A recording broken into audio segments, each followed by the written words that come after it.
$5,401.86. That is precisely how much I've invested at the age of 18 at the end of June of 2022. Now let me catch you up real quick.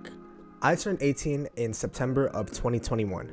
It's currently June of 2022, and ever since I turned 18, I've been investing. Now, of course, I did fall into the pit of trying to trade the market and day trade stocks, and I lost my fair share of money. But I've learned my lessons, and now I'm focused solely on long-term investing. That being said, I have multiple portfolios that I actually use for my stock investing. I have three main ones though. My first one being my Roth IRA, which is a retirement account I use in Sofi. Second one being my dividend investment account, which I use in Robinhood. And my third one being my long-term growth account, which I use in TD Ameritrade. Along with those three main accounts, I have a couple of random/experimental accounts, those being automated investing accounts and my crypto accounts. These sub-accounts all have less than $1,000 combined inside of them, so that's why I don't really count them in the main portfolio. Along with this, I don't consistently fund them. I just throw extra money into them whenever I'm trying to have some fun or whenever I'm just trying to experiment. Now, let's dive into the three main accounts. To start things off, I'll go through my Roth IRA. For those of you who don't know what a Roth IRA is, think of it as your future self's best friend.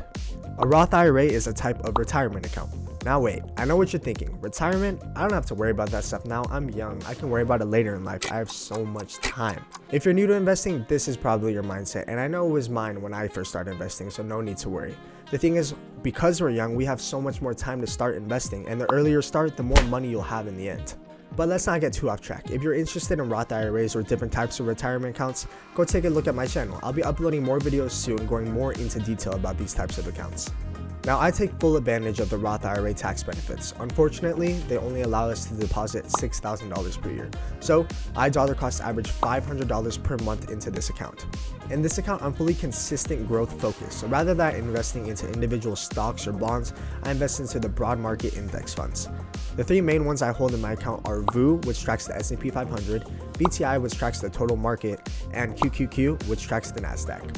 With this strategy, I can expect around an 8 to 10% yield per year. So by the time I'm ready to retire, I'll have equated up to about $1.5 million to $2 million in my account. As of right now, my Roth is sitting around $1,400, give or take. And I've gained about 4% or $50 since I started it back in February of 2022. And here's a full list of my Roth holdings if you're interested. So my second top priority when it comes to investing is my Robinhood dividend account. The reason being is because dividend income also has tax benefits. Not as good as the Roth IRA, but definitely better than normal long-term stocks. When it comes to investing long-term, I think that there's two broad types of stocks that you can invest your money into, either growth or dividend/value. This account is solely dividend focused with a little bit of growth stocks in there, but I have a main portfolio for growth that we'll be touching upon later. Now, on top of the tax benefits that come with dividend investing, this is probably the easiest passive income you can make, just sitting there. All you have to do is throw your money in and then you can expect a return year after year. Due to the simplicity of this, my dividend account gets the most of my investments, and because I want to grow it as fast as possible.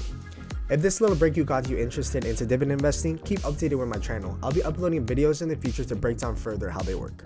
Now, as I said above, this is my most loved out of the accounts, as I deposit the most money into it. For this account, I deposit $100 per week, and then I throw in a little extra now and then if I see a good deal. I just started this account about 2 months ago, so it's still in its early stages, but thanks to the dividends that I've been investing in, I'm already getting paid. And thanks to the market being down considerably, I'm getting all these at very good discounts. My current holdings in this account consist of many individual dividend stocks, but I also hold a handful of index funds, and majority of my money goes into these index funds. My main holding in this account is SCHD, which is a type of dividend index fund. This is so I could simplify things further while not only securing a dividend, but riding the broad market up as it recovers over time. As of right now, I have about $1,700 invested in my dividend account. The account is up about 5% or just under $100 since I first started it in June. Here's a list of all the current holdings I have in my account. Alright, so the last but certainly not least of my prioritized accounts is my growth account, which I use in TD Ameritrade. Residing on the other side of the spectrum of dividend investing, this account is focused solely on growth stocks. Now, the main difference between growth and value/dividend stocks is the high volatility that comes with it, but with higher risk comes high reward. Unfortunately, the initial deposit of this account came last year during the bull market, and unfortunately really close to the top. So as of right now, the account is down substantially, which is part of the reason I've cut funding for it and put it more towards dividend investing, but I'm still investing consistently into this account. In this account, I have a handful of blue chip stocks such as Apple, Microsoft, or Netflix, but I also hold a handful of speculative stocks that I believe will continue to grow and have massive potential in the future, such as Airbnb, for example. Now, as I said before, as a result of the market drop, I cut funding on this account substantially in order to increase funding on my dividend account. This is so that I can catch the high value stocks at low cost. Now, I still do deposit into this account, just not as much. I deposit $100 bi-weekly rather than weekly. As of right now, this account is valued at around $1,500 to $1,600, but this account used to be upwards of $3,000 back at the high of the year last year. And that is part of the reason I choose not to really look at this account, but I still believe in it. And I know that as time goes on, it'll grow way past that $3,000 mark it used to be. Here's a list of the current holdings that I do have in this account. Now, moving on, aside from my main portfolios, I do have a subgroup of experimental/fund portfolios that I just throw extra money into whenever I have it. I group these multiple accounts into one due to the fact that combined they have less than $1,000. The main two parts of these sub-portfolios come from my crypto holdings and my automated investments. My crypto holdings are very minimal due to the fact that I invested during the initial pop of them, and ever since then the market has dropped upwards of 50%. So due to this, I moved most of my funding over to my long-term stock accounts rather than these crypto accounts. As for the automated investing side of things, I have Acorns and Sofi automated investing working for me. These two accounts are purely experimental, as I just wanted to see how each respective algorithm can manage my money over time. Just for fun, I turned each of these accounts to the most aggressive settings they had possible. This is so that I could compare their performance over the next couple years to my own accounts.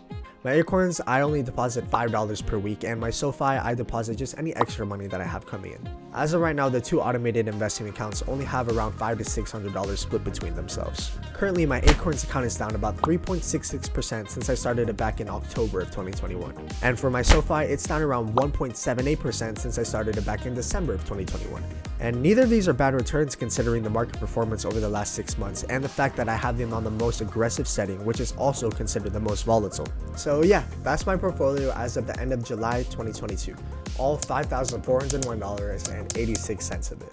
So we'll see how much is at a month from now, 2 months from now, and then all the way going up until either I'm rich or I'm broke.